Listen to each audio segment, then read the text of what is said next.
On August 28th, 1993, a new television series debuts on the Fox Kids network. The story centers on five, which later on became six, teenagers with attitude, chosen by a wise sage to defend the planet Earth from the forces of evil. The name of that show?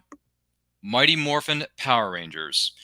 And on April 19th, 2023, the legacy of that series continues, and a torch was passed. But before we get into that, we invite you to take a trip down memory lane with us right now. Get ready, kids, because it's the Power Rangers on home video like you've never seen them before. There's 10 hot, more phenomenal video classics now in bright new packages. And now each 30-minute video includes a special feature interview with the Rangers themselves that's not available on TV. Yes! Woo! The 10 repackaged breakthrough videos include Day of the Dumpster, High Five, Food Fight, Happy Birthday Zach, and No Clowning Around. Plus, there's the most popular Ranger of all, the Green Ranger Tommy, in his very own miniseries titled Green with Evil, consisting of the other 5 action-packed videos. Out of Control, Jason's Battle, The Rescue, Eclipsing Megazord, and finally, Breaking the Spell. And the Power Rangers excitement just keeps on growing in 3 brand new videos. These 3 new titles are The Wannabe Ranger, Putty on the Brain, and Bloom of Doom. This new triple power play of video excitement includes a new bad guy, their most menacing adversary yet, the new alien leader, Lord Zed. New Power Zords, fantastic creatures of unbelievable power. Plus, they each contain a special new power music video. So get ready for more power, more fun, more action, and more special effects with these 13 great Power Ranger home videos. It's Morphin Time! Welcome, one and all, to the 30th anniversary spectacular of Mighty Morphin Power Rangers once and always. We are going to dive into this thing. We're going to talk about everything that went down during this 30th anniversary special. But guess what? I am not alone in this adventure and journeying back into the morphing grid. We have issued the Bandora Protocol, which means we need more Rangers to get this job done. So please welcome Tim to the studio. Tim, good to see you, my man. How are you? Pretty good, Ryan. Pretty good. Yep. Just love seeing the Saved by the Bell graphics right there. That really summed up the 90s for every commercial back then whenever you saw the home videos for different shows. It always reminds me of that, just like looking back on like, God, that was such like a definition of the 90s, was just those very colorful out there graphics. Kind of why Taco Bell had to recently just rebrand and rechange all their stores, because but yeah, it's good to be here. I saw this a couple days ago. I saw it one more time before we hopped on, just to refresh with my notes and everything. So we'll go over this and see how it lands up with everything else we've seen from our past so far, brought up and revamped in a way. Rock on, man. Well, also joining us is one only of Charm Celebrations herself. Gata's in the studio. Gata, how are you? I'm doing great. Thank you, Ryan. Hi, Tim. It's nice meeting you officially. And I must agree with Tim with the graphics and everything. It really brought back that nostalgic vibrance of Saved by the Bell, and especially the opener. And all I can see in my brains is hearing the Saved by the Bell song.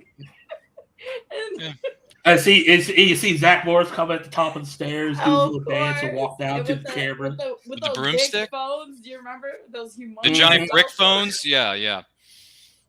Gee whiz. Okay, well, guess what, guys? Time out. So also we have joining us here on set, Austin316 says, no, he didn't just whip our tail. He's actually one of our fellow Rangers. Austin, how you doing, my man? I'm more intrigued by some of those power music videos. I kind of want to watch some of those, whatever those are included on there. But, I just want to, for anybody watching that wasn't around when Power Rangers first aired, I was 7 years old. And the 5 days of Green with Evil as a 7-year-old were some of those stressful 5 days of a young 7-year-old's life. Having to go with those cliffhangers back to school and not knowing what was going to happen with our beloved Power Rangers. It was very, very stressful for that whole week. So. Yeah. Yeah, very stressful. But you don't have to worry about it any longer because now we know what happens. And guess what? If you want to see those power music videos, they're on YouTube. Hashtag not sponsored, but we are featured on YouTube. With that being said, please welcome another Ranger to the set. Rocky's in the building. What's up, Rocky? Good to see you. Dragon Sword. Sorry, like I can't believe like no one took advantage of the fact that we were popping out. Like I don't know. I can't believe no one said a Megazord. How you guys doing tonight? Doing well, man. We're happy that you're with us. Good. We're thankful that you are here. I should say. Welcome to the chaos that's going to ensue. Hey, you run a show called With a Side of Chaos, which we'll talk more about later. But also join us. So listen, if you thought having Rocky on set was one thing, two Ryans don't make it right. Ryan Payne is in the building. What's up, Ryan? What's up, Ryan? No, I figured there's gonna be both of us, so I figured we needed to differentiate ourselves. So I luckily I brought my gold power staff in order so you can show the difference between the two of us. There you go. Yeah, you got your gold staff. I have my affirmative T-shirt on from affirmative clothing LLC.com. Hashtag not a sponsor. So there you go. Now you differentiate between the two Ryans. I'm the Red Ranger and the other Ryan's the Gold Ranger. Congratulations. We just fulfilled the Austin St. John double. There. That's right. Fantastic. Well, guys, first of all, welcome to each and every one of our guests, and welcome to you who may be watching or listening to this. If you have any memories or favorite moments from this 30th anniversary spectacular known as Mighty Morphin Power Rangers Once and Always, let us know in the comments. Let us know in the chat. Don't forget to like and share this video with all of your closest friends because you're going to like the way they look after watching or listening to this episode. I guarantee it. And also, once again, thank you so much for being here, guys. So here's how we're going to do this.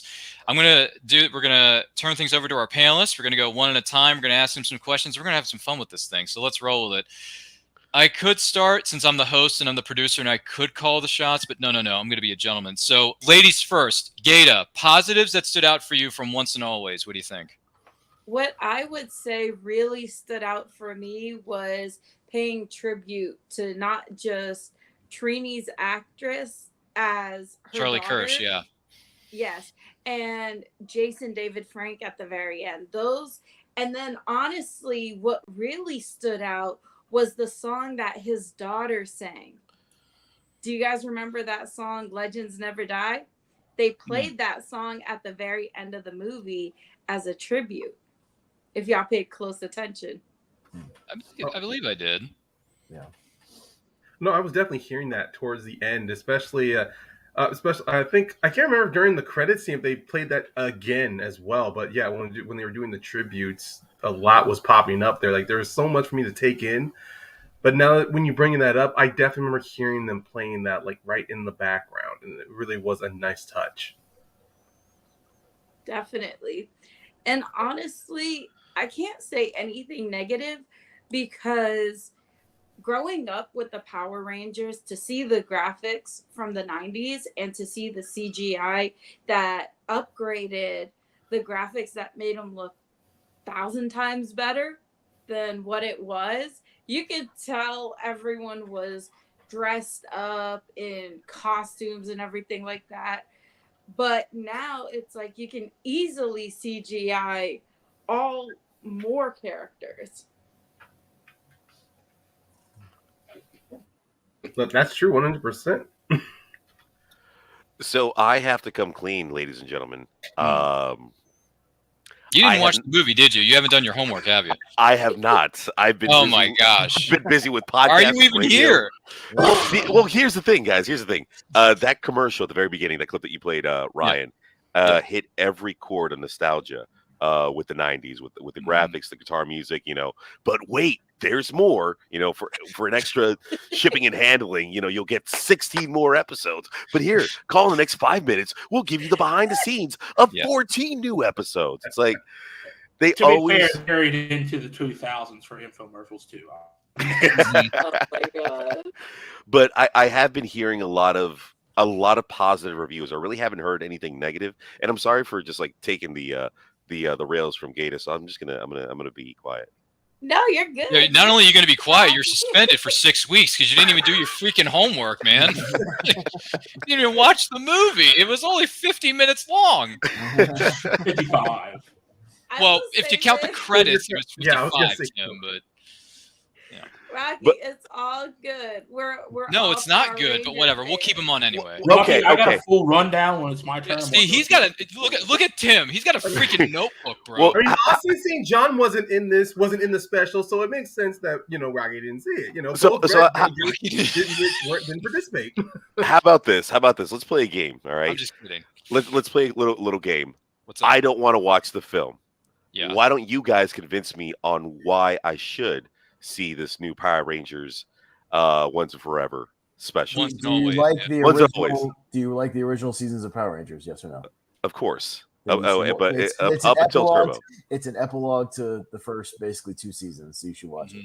Okay, so it doesn't go into Neo or Turbo. or Not anything. not really. There are allusions to things. There are little points that get hit here and there, but it is essentially a time jump from the second season. Essentially, Mhm. they acknowledge that other things happen. For instance, there is an acknowledgement that Andros broke Zordon's tube because there's a slash mark on it or whatever, and that happened in Power Rangers of Space. Because the first 6 seasons, for anybody who doesn't know, the first 6 seasons all did have a through line continuity, and then it kind of got a little wonky, and they tried to retroactively kind of connect them, and it's gotten a little weird. There's allusions to SPD, which has not happened yet in this timeline, but Adam and Aisha are It's part like of its origin, SPA, maybe. which is like the origin of SPD.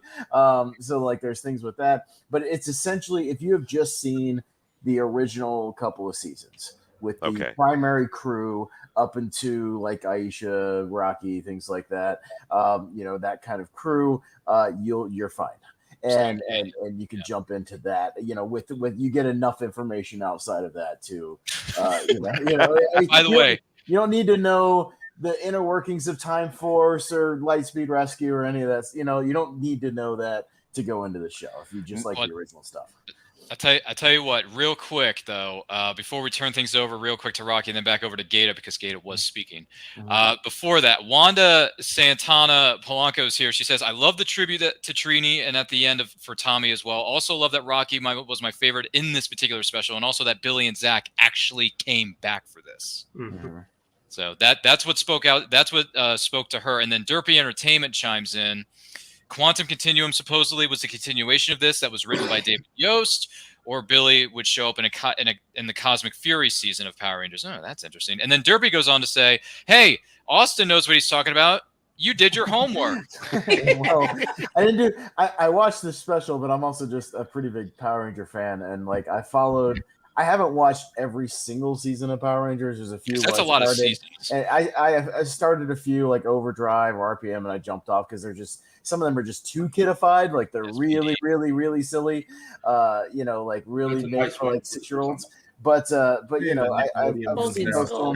but the original kind of 6 seasons, like I said, the kind of Zordon continuity, if you will, is what I kind of have stuck with and have watched. So they do acknowledge a lot of that stuff. And yeah, the only thing that was missing for me is the absence of Bulk and Skull. I felt that. I know there wasn't an absence of Bulk and Skull, but Well, I mean, yeah, I know there's a mention in a billboard that we'll talk about, I'm sure. But I would have liked to have at least seen them in person for at least a scene or two. That's kind of one edge Samurai has over this special is that Bulk and Skull movies were both showed up. Yeah. So, right.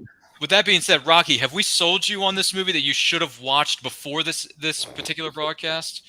I promise you, once we finish recording, I'm going to sit my butt down and I am going to watch it, and I'm going to text you and be like, "I loved it." You should text me.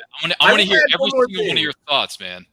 Red Ranger, I want to add one more thing just to sell this. If you loved Rita, if you love the actress who voiced and played Rita, Barbara or Goodson. who voiced Rita in the Barbara Goodson, she is 100% all in on this special. So you will not be disappointed with her performance. Oh, that's a good one right there. Yeah, she's in. She actually is the voice of Rita in this special. That is true. What I mean by all in is that not only is she giving a great performance, she's also double downing on with Rita. She's not trying to be hokey or hammy with her. She plays her 100%, but it's also so good that she goes dark. Yeah.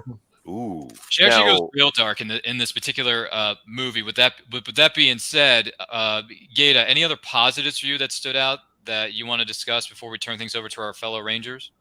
Yes, I really loved, like one of the fellows were mentioning, that the original characters of the original Mighty Morphin's Power Rangers did ultimately come back and create this special, because 30 years, wow. I was actually 7 as well when it came out. I was 6. I was 7. I was I 7. believe I was somewhere with 6 or 7. It's difficult. I don't try to pay attention when it started. I try to always focus on when I got into 1993. it. So where were you in 1993? Because I was in front of my television. Dude, I was It was 6 just going on starting 7 when this debuted.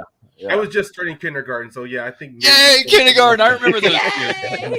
Woo! But I will say this to add on to the positives. Yes. I got all 3 of my kids into watching Power Rangers. Yes. And so Nice. it's become a generational thing. And the moment it came out, the movie and everything, I needed them to sit down and I needed to cook. So I'm like, I'm picking something for you. So I turned on the special Click. and I didn't hear a peep. You know what? When it comes to that, when you pass the torch on to the new generation, aka your kids, Yes! That's awesome! Could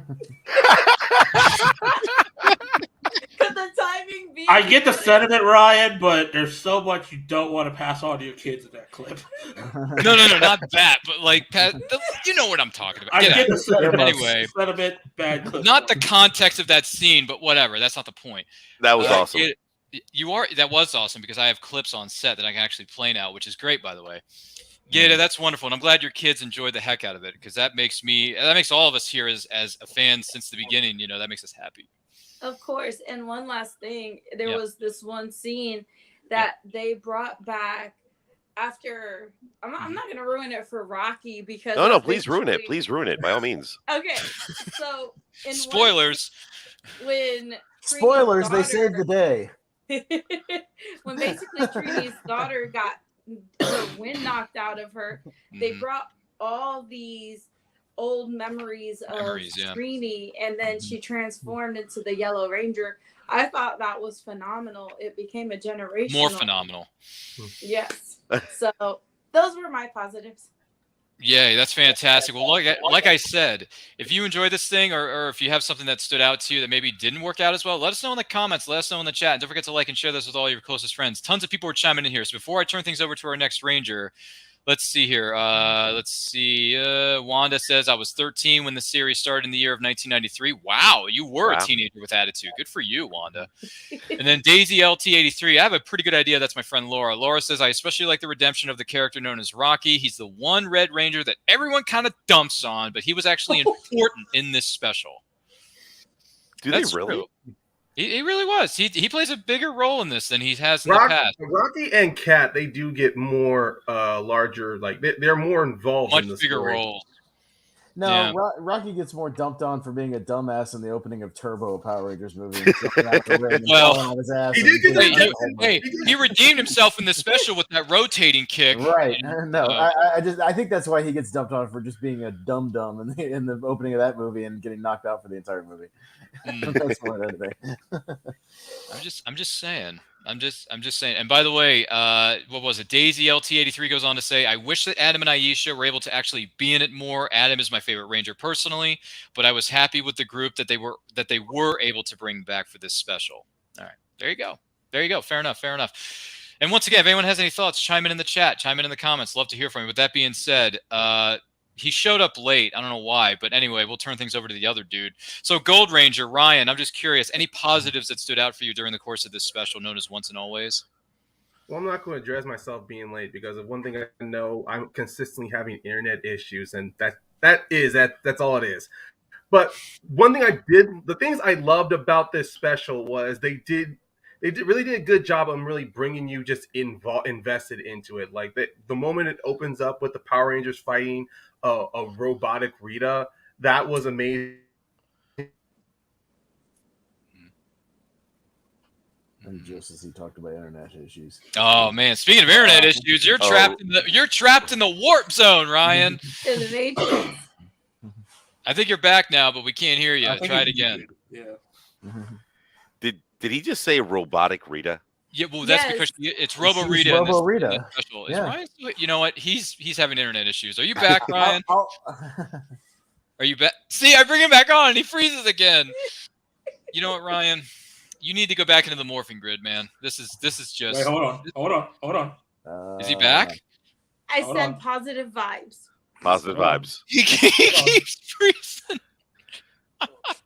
Ryan, I think I Yeah, know- he I- dropped I out. think- He I dropped think I out. know- Ryan, I think- check yourself in the morphing grid. Talk to Alpha 5 in the command center, and then come back later. Ryan, I think I know where he's going. I could probably continue his point. So I think what he was Go ahead, about Austin. to start saying was we jump right into this thing, literally from the opening scene, and it's the classic Power Rangers fighting a version of Rita. Yeah, yes, it's Robo Rita, but you kind of feel like you're right back in where we kind of left off. It's the Rangers fighting Rita, fighting monsters, and they're we kind of get right back into the vibe of the show, except for in this fact that Rita is gleefully sadistic in this special, because they do something they've never done before. They talk about killing people.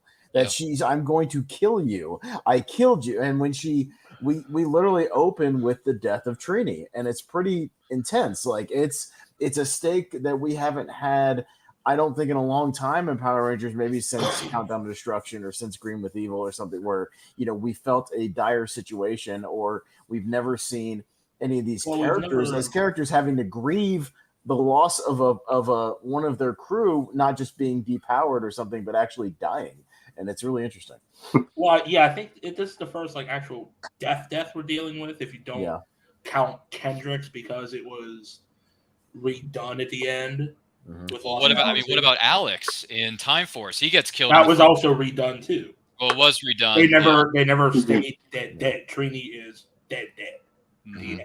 That is true. By the way, Ryan apparently walked back in here. By the way, Daisy LT83 says there can only be one Ryan, but you're back now, so I guess. Well, it's a good thing I didn't use red energy, because there would have been too much red energy to spare.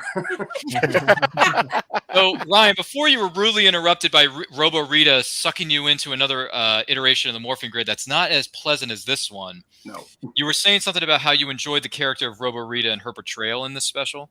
Well, not just her portrayal, but the opening shot as well, because they really took advantage of using drone shots to really give you to do more wider shots of the fight between seeing the Rangers go up against Rita and her minions.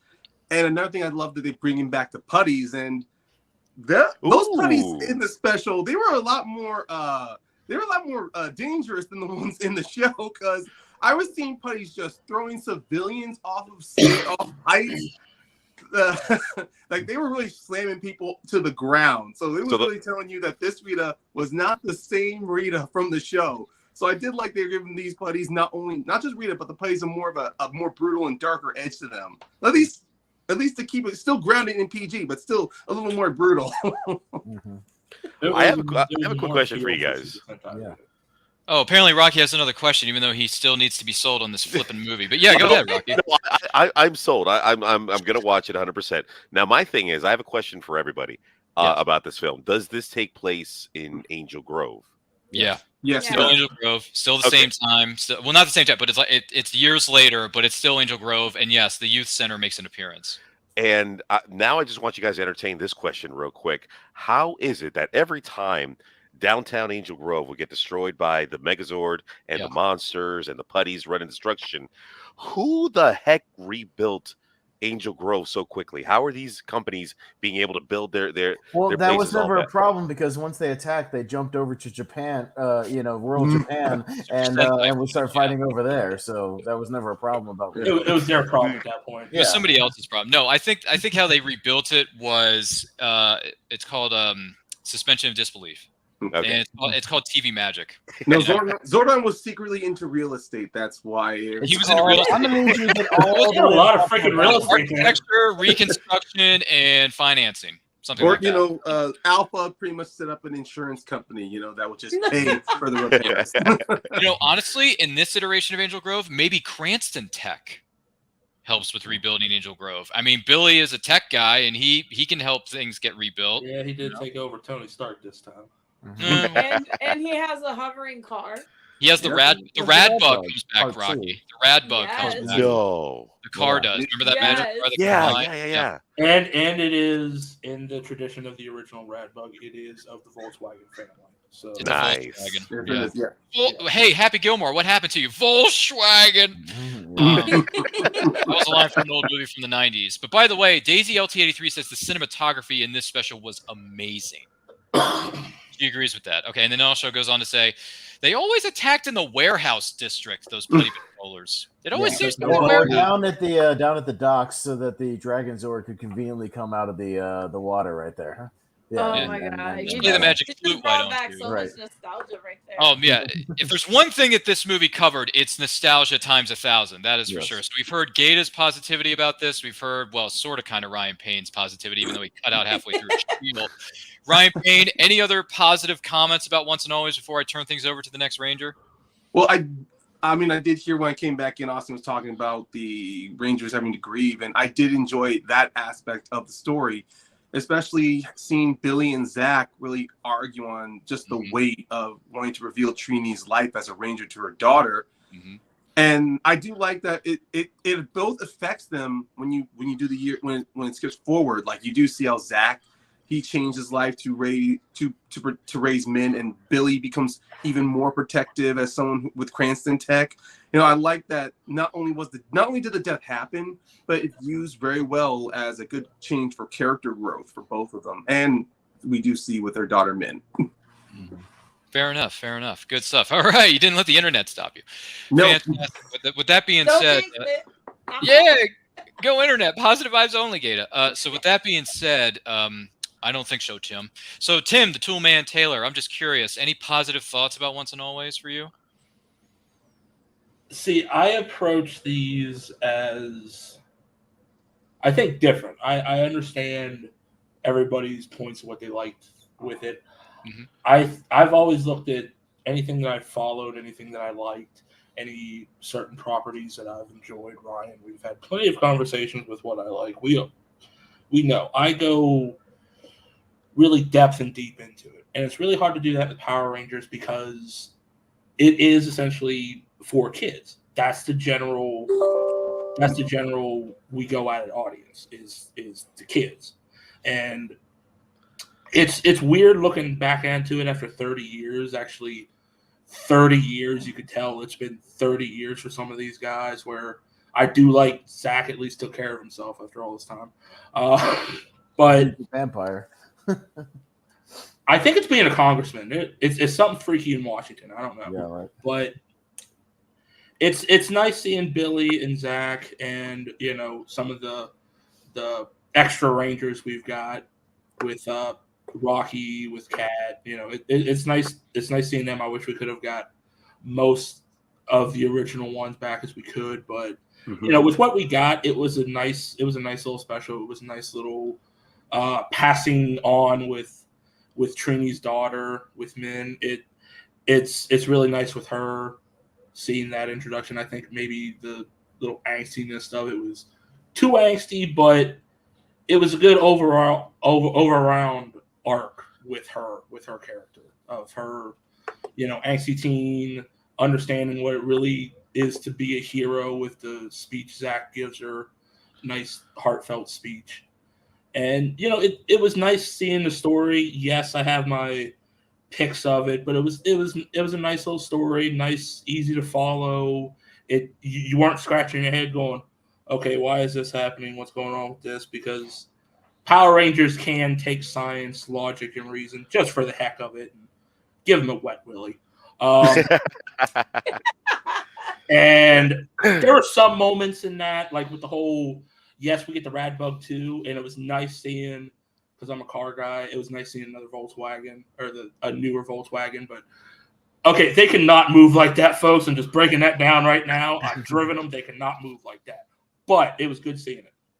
It's good seeing the acknowledgments of continuity to a point. You know, we can't go with exact continuity because every season of Power Rangers is different. It's hard to follow that. You know, they tried to go after the Zordon era in their own continuity way issue that we still acknowledge here and there, Dimensional Rangers, what have you. But in this special itself, looking at it by itself, it is a good representation for a 30-year special for what we can do with it. Granted, I think if we got all the original all the original was what we could get back, because I know 2 have passed. It's hard to go with that, but for what we got, it was fine. It was fine. It was nice. I wish there was more with it, but that's just me looking at it. But in all down, I could recommend Rocky. Watch it. You'll enjoy it. You'll have fun with it. Just don't find scientific thought in this one. Like, we can go breathe back on the moon and have normal freaking gravity, but that's Power Rangers. No, I do tend to take the scientific approach on certain TV shows and movies, but Power Rangers has that blackout pass that I don't care how they do it. There's a Megazord. It's kind of, I look at it like this. Yeah. And I find this fitting now that Hasbro owns Power Rangers.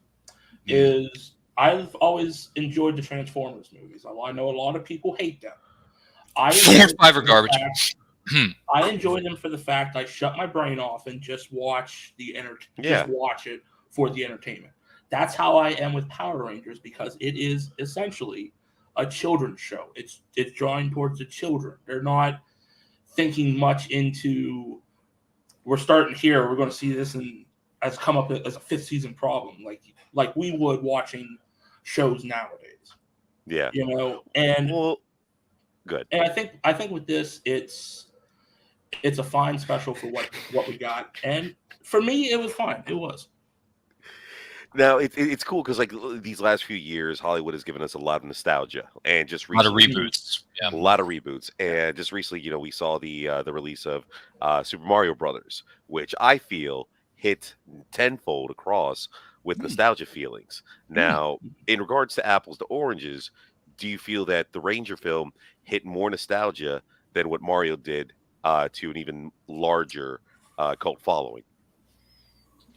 You mean Mario as the essential with the bigger cult following with the Mario name? Yeah.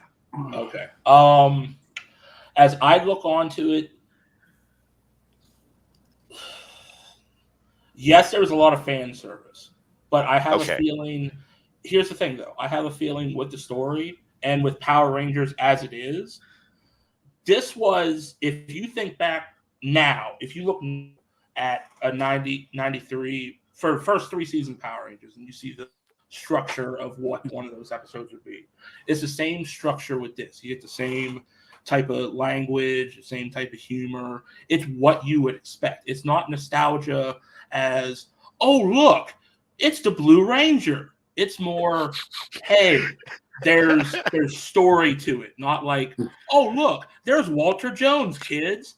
It's there's story, there's meaning. You understand that they've grown, they've changed, they've done other things. Zach now with Trini being dead has taken the guardianship of Trini's young daughter. So that's these characters have changed over 30 years. We've gotten more into the story with Billy and Zach than we did with more. Rocky is a firefighter, I guess, that's out of shape and you can tell is not in the stunt suit. Or I had to lie to my kids and go into a bathroom, but I've been gone for more than 20 minutes, so I'm sure my kid would wonder, where's mommy? But like I said, it's not nostalgia of making up for things. Yes, you get nostalgia in there, but you can see the growth of characters into it. The one nostalgic piece that pisses me off because I enjoyed Bulk and Skull so much is Alpha says some quip about sandwiches or something, and then we get a Bulk and Skull sandwich poster that a monster or a putty crashes through, and it's like, really, you couldn't bring back Bulk and Skull? I'm sure they'd be cheap enough to, you bastards. But that was the only nostalgic piece. Like, you assholes. But it's nostalgic. It's nostalgic that plays. Sorry, I'm just kidding. I'm just kidding. I hear what you're saying. It's not nostalgic for nostalgia, Rocky. Yeah, I hear what you're saying. So, out of all these elements, I think it's fair to say Rocky is overly sold on watching this flippin' movie that's only 50 minutes long. And he's probably going to watch it 30 times over, and he's going to cry buckets of tears, especially within the last 5 minutes, I would say. Oh, yeah, no, I'm a crier. I am definitely a crier. Yeah, definitely. And after hearing those wonderful, and by the way, Tim, thank you for sharing what your positives were that stood out to you for this special. If anyone else has any thoughts on this, if you're just watching us, just joining us, please feel free to let us know in the comments. And exactly. And don't forget to like and share this video with all of your closest friends. And also, after hearing that whole spiel by Tim and that whole dissertation on the history of Power Rangers. All right, I'm a little tired, I'm a little wired, and I think I deserve a little appreciation. I mean, we appreciate you, Tim, for doing that in the span of one night. But I have to say, that was good stuff. But Austin, I have to ask you, are there any positives whatsoever that stood out to you for Power Rangers Once and Always? None whatsoever. It was complete and utter garbage, and you shouldn't watch it, Rocky. No, it's finally the hardcore truth. If you're a gavel comes fan, down.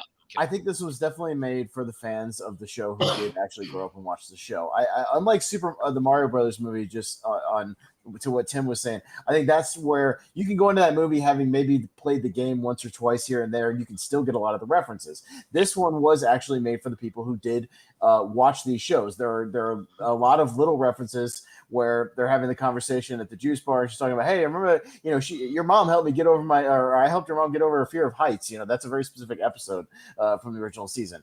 There's little references where when Min gets in the Megazord with Billy at the end, and she's like, well, how am I supposed to know what to do here? And he's like, well, you just kind of feel it. You let the power kind of guide your hand as to like what you're doing. That's a very thing to the original series of like, we don't know what we're doing. Well, you just kind of feel it. You just let it go. It becomes kind of part of you. There's little things I like about that. Little bits of the mythology where Min tries to use the Morpher for the first time out of revenge, and the Morpher won't let her because Zordon always said you cannot use your powers for revenge. You're only supposed to use it, like Mr. Miyagi would say, for defense only. Daniel's-san. I like the little things like that.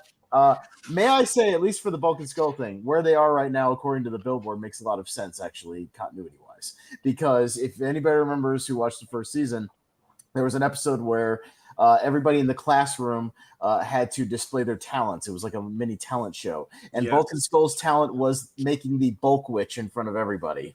Wow. They were sandwiches, and they were going to do a live making of the Bulk Witch, which was a giant, like 6 foot long, more like 12 foot, something like that. It was ginormous, and they're throwing lettuce and tomatoes on it and squirting mayonnaise everywhere, and it's a whole big mess. But it makes sense that Bulk would start a sandwich shop, and probably sell a Bulk Witch. So I will defend that as a nice continuity. And in continuity, Skull is rich, so he probably helped Bulk start his sandwich company. We don't know how he became rich. We don't know, but he is rich. So if they maybe he won the lottery one day, and he's the financial guy, and Bulk is like making the actual food and doing that. So it makes sense at least. So I'm happy to see that they're together somewhere. If they do a follow up to this, I know I'm jumping a little bit ahead, and they do another one, I would like to see them get brought back for at least, like I said, a few scenes or something, because they were always some of the better actors on the show. I would say that.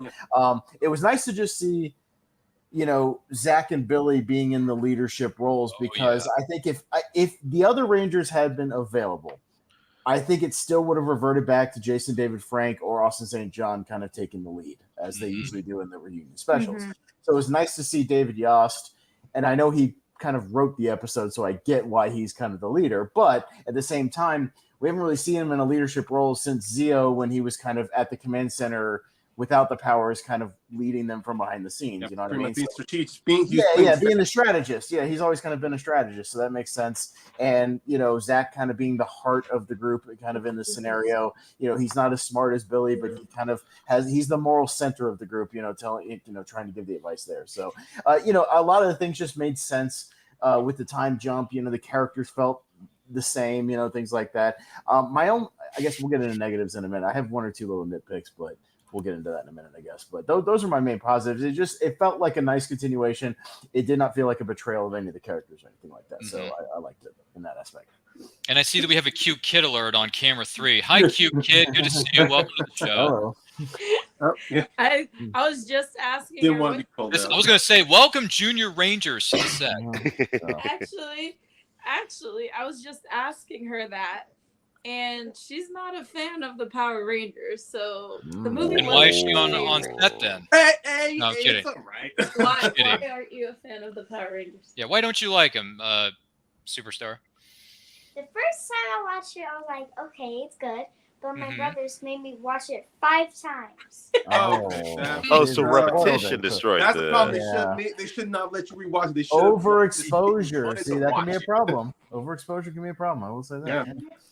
Yeah, your mind actually starts piecing. I mean, my nieces together love after, the late. My nieces love the newer Power Rangers. Like they love Samurai and Dino and the other ones from Nickelodeon. But when I tried to show them something like Zeo or In Space, they immediately just got up and walked out the door. Because they're products of their time, and like if you were there when it actually first aired, you would get it. So the newer generations may not get it because, as we saw at the top of this broadcast, 90s graphics don't hit everybody the same way. So the young and neither right do there, really cheap 2023 graphics, as we see with the Megazord at the end of this movie. Well, God.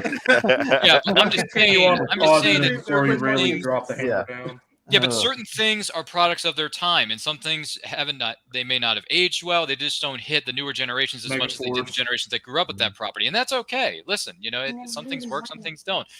She's having a lot of fun back there on camera 3. But anyway, I digress. So for me, by the way, for argument's sake, how do you say her name again? It's killing me. Laliana. Okay, so Laliana, I'll tell you a secret. If you watch the better MMPR is OG. Let's respect that. That's first of all. Number 2, if you watch Time Force, I think you have a better time at the TV set. And also, if you watch other seasons that are maybe more targeted towards your demographic, maybe you would enjoy it more. I'm not sure. But if you want to check out Dino Charge or Ninja, what was the more recent one, right? Ninja Steel. Thank you. Beast Dino Morphers. Fury, Thank and you. then now there's Dino Fury was the recent one, and then now the newest one coming out is going to be called Cosmic Fury. Beast Morphers. Cosmic Fury. Oh no, Beast. Yeah. It is Cosmic Fury. Maybe you'll enjoy that. Just give it a chance. Just give it a chance. That's all I'm gonna say. My brothers made me watch like all of them, every single one on Netflix 5 times over. No, you had to pace yourself with this. Yeah, there's a lot of seasons that you may want to watch, but you just pace yourself is what I'm trying to say. It's a marathon, not a race. But it's a marathon, not a sprint. Yeah. Just don't watch them over and over again. He's the one that constantly watches Ninja Steel, Dino, and Dino Charge. Original. As soon as I got them all on Mighty Morphin Power Rangers, the youngest one, the 5-year-old that just turned 5 a couple days ago, he constantly wants to watch the OG MPR. Wow. Yeah. I respect that. My nieces and nephews couldn't get into MMPR, but they got into some of the later seasons because, like I said, there are a lot of products of their time, and they're targeted towards different. Well, I mean, they're all targeted towards kids, but at the same time, if a kid is watching a certain season at a certain age, it's going to hit them more than the older seasons would. That's all. Also depends on the team, honestly. The team that which hits them. My nieces, I mean, sure, the newer ones like Samurai, Dino Charge, and Ninja Steel, they're more towards Megaforce, yeah, like those. But even then, when I showed them Jungle Fury, they actually didn't mind that one. But when I did show them like Mystic Force or SBD, that turned them away. So it's honestly depends products on of their time, man. They're products of their time. But for me, I'm not the biggest fan of Mystic Force or Operation Overdrive, but Power Rangers do not wear capes. They don't wear capes. Magic, Ryan. That was magic, though. I don't care. Power Rangers do not wear capes. Unless you're Superman or Batman, you do not wear a cape. But anyway, Okay, so and by the way, last rule night number is 3, one Ryan, Power rule Ranger number 3 is Ice Age never versus tug World away Cap. at Superman's cape. All right, never do that. But my point is, the positive. Sorry, Ryan, you got caught in the. Or no, he's back. Never mind. So I thought he got caught in the talking Matrix. over each other at this point. No, I'm sorry. We're a Power Ranger family, guys. Come on. We are. The youngin over here on camera 3 may not like some of the stuff that we like, and that's okay. There's no problem with that. Just buy her the toys. She'll get into it eventually. Anyway, toys are great, by the way. And her wallet will yell at her. Toys are great because Yeah. you and I have massive collections, and so does Ryan. And Austin probably does too, somewhere in the backyard, or back basement somewhere. I don't know. Anyway, So the positives for me, as we're staying on track, thank you, Tim. Mm-hmm. So we're going to stay on track with this. The positives that stood out for me, there are a few things that stood out for me. One, David Yost, Walter Jones, and Charlie Kirsch. 100%. They were the standouts. Those three were incredible. They took on a leadership role. They took on a more like patriarch type of role of looking after men. I thought that was fantastic. And then arguing about whether to share who Trini actually was to her own daughter. That's like, because Zordon says, rule number 3, never, ever reveal your identity as a Power Ranger. No one can ever know that you're a Ranger.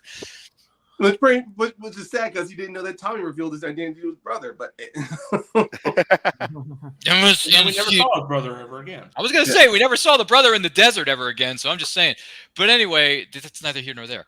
Yeah. So those moments stood out for me. The moments between Billy and Zach and Min were fantastic. And then Zach taking on more of a leadership role. Basically, what I'm saying is these 3 actors were the standouts. And Charlie Kirsch, oh my gosh.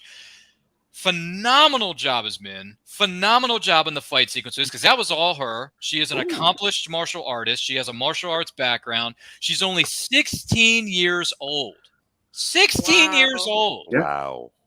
For this young up-and-coming actress / martial artist to do what she was able to do in a 1-hour special, because she has acted and portrayed characters in different things, but they were smaller projects. This was her first shot at one of the bigger projects, and boy, did she knock it out of the park. I mean, she took it serious. I mean, she was serious when she had to be. She cracked jokes when she had to. She laid the smackdown on the putty's candy ass when she had to. And I mean, I'm telling you, did she actually stab them? With the power dagger, she did. Yes, she did. That's one thing. I love the Rangers. They're actually using their weapons, not just to kill. Because we always mention, because we're adults, of like, okay, let's see. Yeah, they kind of use them, but they don't actually use them. This does go more towards adult themes. It gets dark. I mean, not too dark. Where a little dark, but more on the practical side, it's more mature. like what you're saying, Tim. Like we see we've them. always wanted. Yeah, we see them twirl the weapons, but we don't actually see them actually use them. So it is nice in this special. We see them practically use them. Like we see the daggers being used to stab, the bow is being used. The power lance stabs Rita. Yeah, I mean, I was gonna say it impales her, but yeah. Well, it stabs her really. But anyway, those are the things that stood out to me was the acting chops. You could have held her up on there and just like, okay, she's done. But the acting chops of all 3 of those actors stood out for me. And then also Rocky and Kat getting more to do was fantastic. They really came full circle, not only with their characters, but with their roles in this legacy of Power Rangers. Because we've seen them appear in other specials, but they don't have as much to do. In this one, they had a lot more to do and a lot more to bring to the table, respectively. So my hat's off to all of them who took part in this. Everyone the voice actress, Barbara Goodson, coming back as Rita, she hasn't lost a step in 30 plus years in this business. She has not lost a step at all. So those things stood out to me. I think some of the nods to the music was nice. Little winks and nods to the music. Some of the musical cues were great. Some references that came into the mix were great. I remember those things when they happened. And it just, nostalgia was on full display, if you will. But those are the positives that stood out for me. Now, for Austin, what were some of the negatives that stood out for you in Once and Always? I'm going to disagree a little bit about Charlie Kirsch. I didn't really love her character, to be honest. Hot take. We got some hot takes in the building. Her character was like, I don't like angsty teen characters. I just don't. Who their whole purpose is to just be like, okay, old man, I'm going to do my thing. Don't tell me what to do, which was her main purpose for most of the episode. And the fact that she wouldn't listen, to Zach and Billy when they're trying to like explain things. I just don't like that in movies in general. Like if you would give them 30 seconds to explain something, they would. I don't know. She didn't work for me as well. I'll say that. I know she's essential to the episode, but when she was kind of doing her angsty thing, I checked out a little bit, to be honest. So it's kind of more of a nitpick, but I alluded to it earlier. I thought the CGI for the final sort of Megazord fight was really, really bad. Very, very bad. It made me very much miss, because I'm also a big Godzilla fan. So one of the reasons I love the original Power Rangers is it's dudes in suits in monster suits and robot suits, throwing down, smashing each other, and I don't feel the weight of it when it's just two CGI blobs smashing it. He felt too fluid, like the Megazord did. The reason why I like the old ones is he would wind back and punch and clang, like they make like the noises and things. And this one, it was just they were jumping all over the place and they're flying around, and I didn't feel the weight of that. So that was kind of a negative. It was it's probably a budgetary thing. I'm sure it is, but they just can't do it. I liked Robo Rita, but if you're gonna have Robo Rita, and this is why I hope they do a follow up, I would have preferred Lord Zed. Robo Zed. I would have loved a little Robo Zed more than Robo Rita, just for me personally. No disrespect to Barbara Goodson, she's great, and she's having a lot of fun with the part, and I get it and I like it. But I'm a bigger Zed fan. He's got the better stuff. And the only other thing is they had a few nods to Ron Wasserman's music, but I would have liked to actually them to bring in some of the old classic tracks during some of the fight scenes. Give me 541. Give me Combat. Give me I Will Win. Give me those full on when they're fighting in the juice bar, when they're fighting on the streets. Like, give me some of those tracks. Those tracks are bangers to this day. Like, you go listen to Power Rangers Redux, and they're great. Like, they're fantastic. So, like, I would have liked a few more just heavier musical cues. They hit the right notes when they needed to. I just would have liked that a little bit more. But most of those are kind of more nitpicky more than anything else. I think Charlie Kirsch for me was the biggest negative. I didn't love her character. I get that she's essential and that we're paying tribute to Trini by passing it on to the daughter. I get it. That's fine. So it's functional for me. But I just didn't love the performance, just me personally. So I'm the one loner out of the group. It is what it is, but I didn't love it. It's okay. It's okay. To each their own. Yeah. It's all good, man. So Austin, and Steve Cardenas, I've met you. I love you. You're a nice guy. But for God's sakes, if you know you're going to be in a Power Ranger special, do some push-ups before you get there. So, because your gut was sticking out of that fireman's outfit, and it was very obvious when it wasn't you in the suit. Sorry. Oh God. Oh, referring to Steve Cardenas as Rocky. Steve Cardenas is Rocky. Yes. Yeah. 4 years, folks. I get that we're all older, but come on, Walter Jones was in great shape. David Yost was in great shape. Come on, these guys were in shape. I mean, they were. Yeah. He was in shape, but his face gave off the reminders of like. Do you remember in Rogue One with when you saw Moth? Grand Moff. You mean Saw Tarkin? You saw Tarkin? Yeah. Tarkin. Yeah. The CGI on his face reminded me of Billy's. It just freaked me out. Oh wow. Oh okay. Yeah. Wow, that's going back to Rogue One. Okay. Yeah. Yes. We got a Star Wars reference on a Power Ranger. And granted, yes, they're 30 years older. It's been 30 years, folks.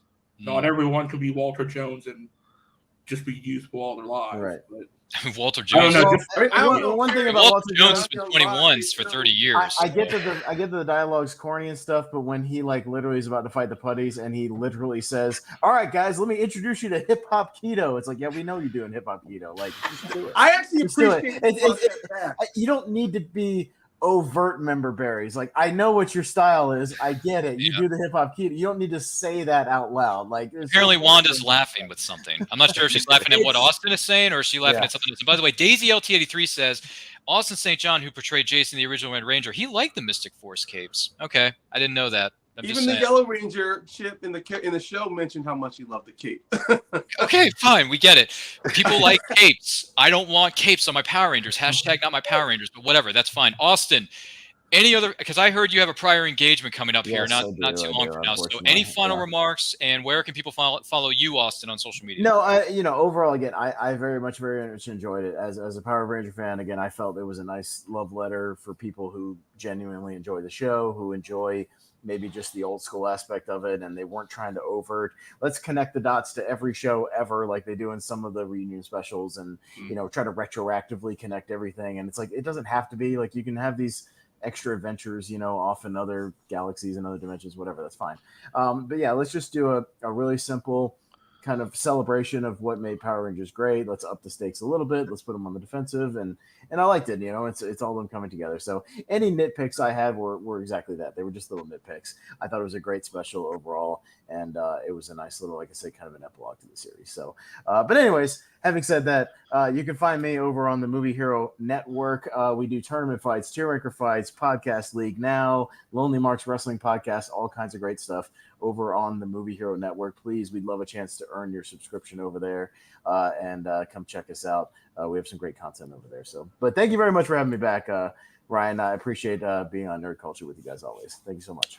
Well, thanks for being here with us, man. We wish you the best. And if you ever want to come back and talk more Power Rangers, because Lord knows you got opinions, let me know. And I we'll like schedule- this man. I like this man. Yeah, we like this man. We like this man. Yeah, Austin. Instead of saying that man is playing Galaga, Yeah, I wouldn't notice, but he likes Power Rangers. But that we man's did. watching Power Rangers. Yeah. So Austin, take it easy. Enjoy yourself. We'll talk to you again soon, my man. Thank you very much. Y'all have a great night. Thank May you so the much. power protect you.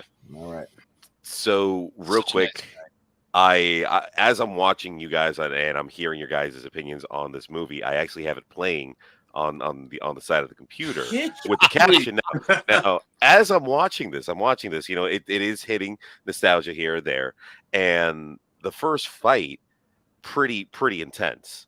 Mm-hmm. Now, growing up, because of watching Power Rangers, I wanted to do martial arts, and I was able to because the Power Rangers were showing me. I'm like, this is cool. I want to learn how to do all that stuff.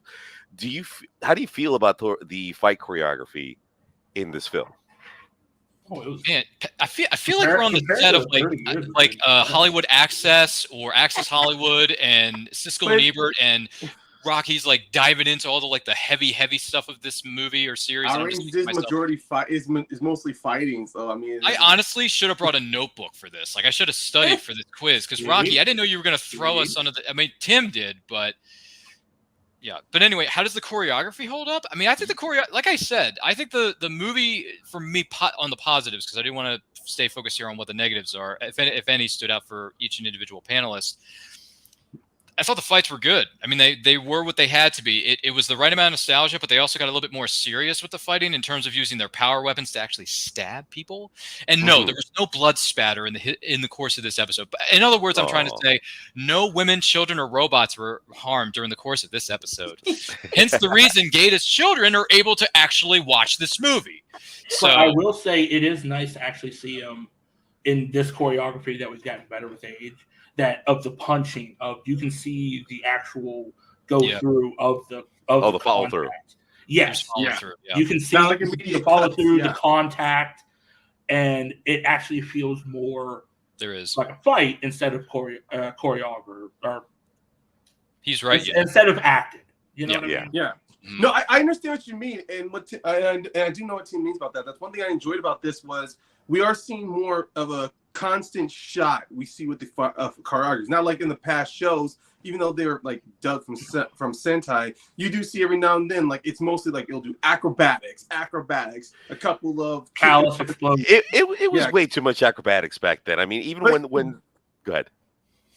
I mean, I'm agreeing with you guys. All I'm just saying is, like, if you compare this special with the fighting that was done in the first two seasons of Mighty Morphin, even further on, you do see they spent more outside of Jungle Fury. They do spend more time focusing on the fight itself instead of having them just punch a putty, then flip or side kick or do spin kicks and say some one-liner. Yes. And one thing about the fight choreography was great was they actually did use for the environments, not just over in the hills when you see where Trini dies, but also the juice stand, and when they're outside Angel Grove, like the people are in danger, and I do love that they have to strategize. Like they can't fight all of them; they have to protect some people. So you do see that they are using the environment to play up the danger in the situation.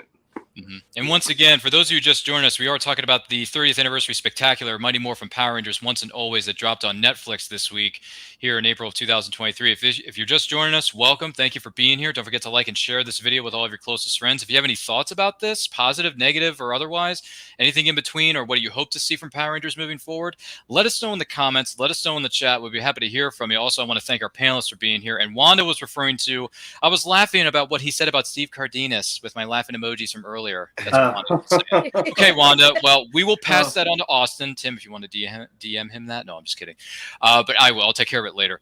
So with that being said, I want to have him on when I have brainstorm talks about breaking things down. We should. You, me, and Austin should sit down and just do a round table or something. It's going to be like 6 hours. It is. It's going to be 6 hours, and Gata's going to be looking at me like, Ryan, why am I friends with you? This doesn't make any sense. And Gata, the question I have for you... Can we have her be our therapist on this? She could. I mean, she could. She is. I mean, she has... Never mind. She's an expert in a lot of different fields, but I don't know if therapy is one of them. I can't speculate or comment on that. But what I can say to Gata... maybe she could be... Yeah, she can ring us in, is what I'm saying. Anyway, Gata, do us a favor. what are some negatives, if any, that stood out for you in the Mighty Morphin Power Rangers Once and Always special? Well, my daughter said it all. I don't like watching it. My brother's made me watch it 5 times over. 5 times. That's it? You didn't like it because you had to watch it 5 times, Gata? No, I didn't have to. She did. So I'm referring to what I'm speaking on her behalf. She'll like Booker T. I was going to say, I hope your daughter does witness the greatness that is certain elements and seasons of Power Rangers. Wait, hold on. Oh, she does. She does. But her littlest brother, he's constantly driving Power her up Rangers the wall. This, Power Rangers that. And if you ask him who his favorite colored Power Ranger is, he'll tell you blue. Not only is that his favorite color, but that's his favorite colored Ranger. And There's nothing wrong with that. No. There's no right or wrong answer to that question. But any negatives other than the fact that your daughter was upset a moment ago? Honestly, no. But what I would like to see is the growth of Min, to see how she grows from becoming the Yellow Ranger, to see where she is going with this and how she's going to build the Power Ranger legacy. That's a fair point.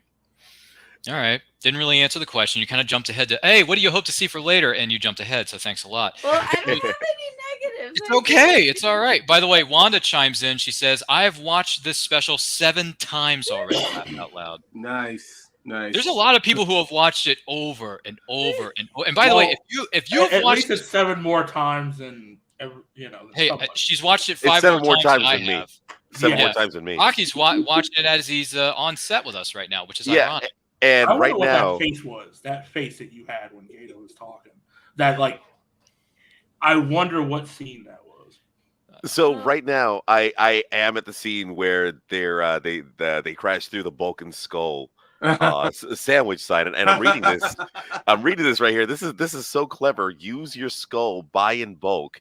And I'm looking at. Oh, that is cool. Yeah. I'm looking at the photo. I'm looking at the Great photo of the 2 actors that play Vulcan Skull, and it looks like it was just taken off their Facebook profile or Instagram because there was little or no effort for these guys. This literally just looks like cut and paste from a Instagram post to use for the ad.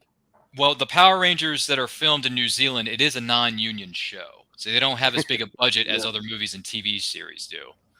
It's non-union, guys. Remember, this is a non-union show. So very limited budget. But aside from Gata saying my daughter's upset and I've seen this special one too many times because my 5-year-old won't be quiet about it, if he's still here in the morphing grid, Ryan Payne, any negatives for you that stand out from Once and Always?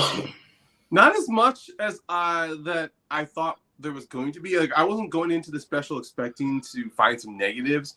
I mean, I'll admit it's most like what Austin said earlier, some nitpicks, like the CGI Megazord and CGI Big Bell Monster. It is a bit of a nitpick, but I can let go of that because ultimately in the end, I see what they're trying to do. I would have loved, hello there, to the kids waving at the screen.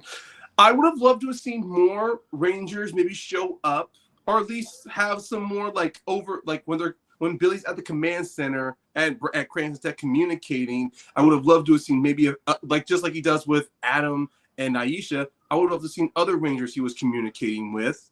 But that's a small nitpick here. It's mainly a contained story, and with a contained story, you can't always branch it out.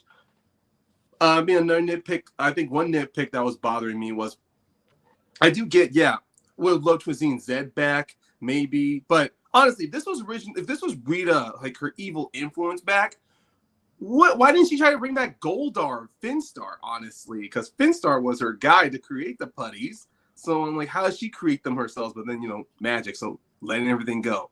Power Rangers logic. Yeah, we're just letting things aside because in the show, Rita relied on Finster a lot to create monsters. So it would have made more sense to me that she brought back maybe a Robo Finster, but beyond all those negatives, I mean, I did go back and forth a little bit on Min, but it was mainly just with how her character was going so fast on her speed for revenge. But I did like that it was mainly trying to humble her, bring her down a little bit. It was part of her story progression. I didn't like how she just snapped at Billy, like, "Oh, it's all your fault. My mom's dead." I'm like, wow. Damn, yeah. It did hurt. But then rewatching it, I go, that actually makes more sense because she's at a place where she can't stand him. So when she does go for the sacrifice play, it is kind of her realizing that this path that she's on is not only got herself in danger, but got a lot more people in danger, to where now at the end she can forgive him or at least apologize. That's fair. That's fair. Interesting points you bring up. Very interesting points. Tim the Toolman Taylor, because clearly Gate is being overrun by Cute Kid Alert on camera 3. Tim, any negatives for you that stand out in this 30th anniversary spectacular? Okay, here comes a dissertation of Power Rangers Once and Always, part 2. It's going to be because, like I said, in everything with the liking, the overall story, it was fine. It was simple. You could follow through it. Of course. It really just gets into, I think, nitpicks with the continuity stream of it. I do disagree with the whole angsty teen, because we're seeing that more as we advance through with what teens and kids like. It's more angsty dramas and everything. So I can understand the whole angsty side with her. To a point, I can forgive that. That's fine. The Zord animation, I did not like. It reminded me too much of the Transformers cartoon, and I understand it's owned by Hasbro, but wait, which Transformers? God, it just did not look right. Compared to like when Billy and Min got into the Megazord, like, oh, you're with me, we're going to go big. We got into the Megazord. It looked beautiful. And then we see the crappy animation for the Zords, and it's like, oh God, it hurt. Like, I felt like I was having a heart attack. It hurt so bad. But I think more with the whole bringing the Z-Wave into this, with Billy's urge to bring back Zordon so much, everything made sense with him, with Cranston Tech building Cranston Technologies to look like the command center that should have given his employees some, like, why are we looking, why is it looking like this? Why is your office in the basement that we can't go into? It's nitpicks like that of Angel Grove has just some of the dumbest people on earth, but it really, you kind of forgive that. But to me, it was more, I think it would have been nicer if you're going to continue on this line of doing something else, which goes into Ryan's next point that he's going to bring up. But I think you could have done, since we have Zed back, you could have done something with Zed instead of bringing Rita back for it. But it was nice hearing her actual voice. I just think you could have tied it in more better if you're going to go forward with this. But I mean, well, I'll save that for the next one, going into future and the roadmap of what they want to do. But I mean, the choreography was fine. I didn't have any problem with that. I really didn't have too many nitpicks with this, because you understand it's 30 years. Not everyone's going to look like a young 23-year-old teenager like the originals did.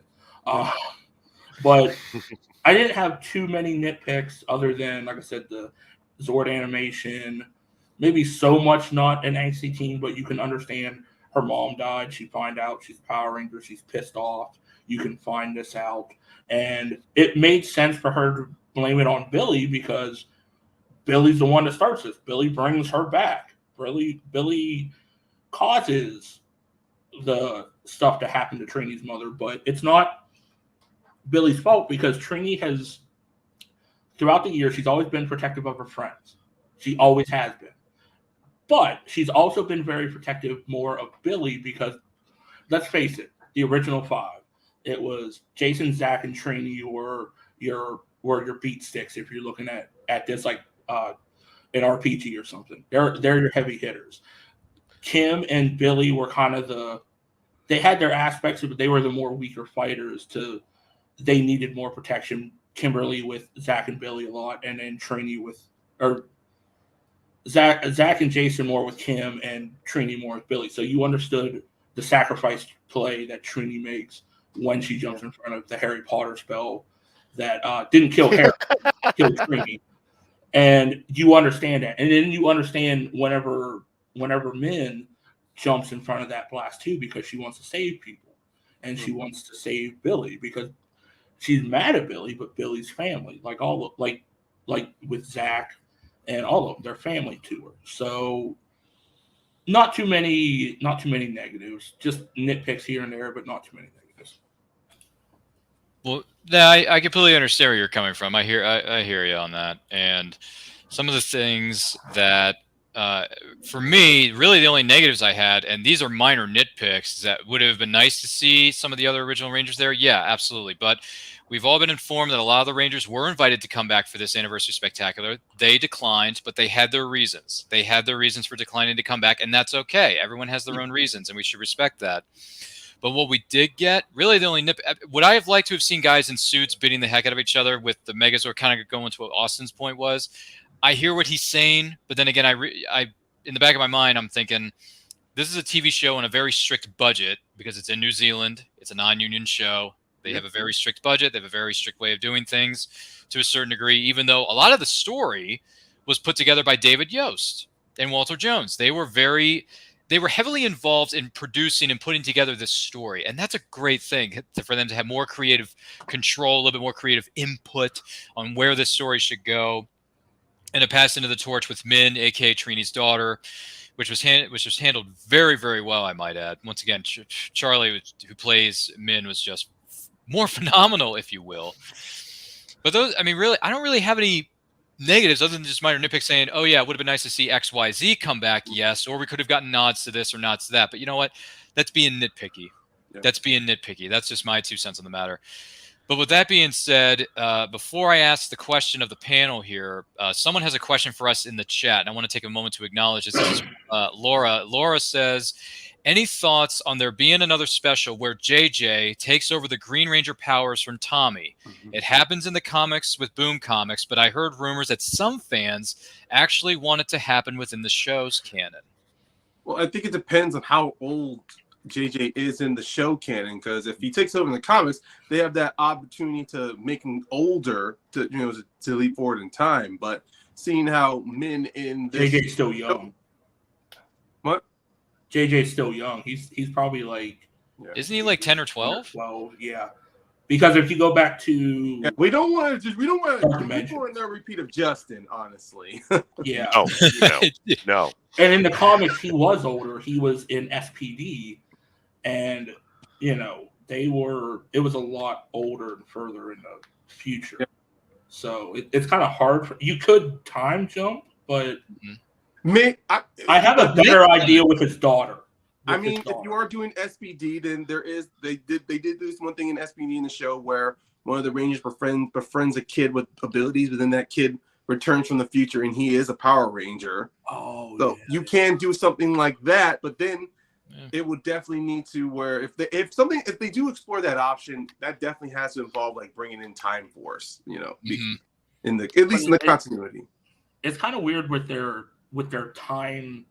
With their roadmap for how they want to go in this new direction, they want to kind of restart everything. I mean, you could do something where they have room. Your wife daughter becomes the new Green Ranger, and you could have a female Green Ranger. You could do that, but I don't know if they're still going to stick to this time or this roadmap. If they're going to do it because of the special. And we still have Cosmic Fury. I don't know.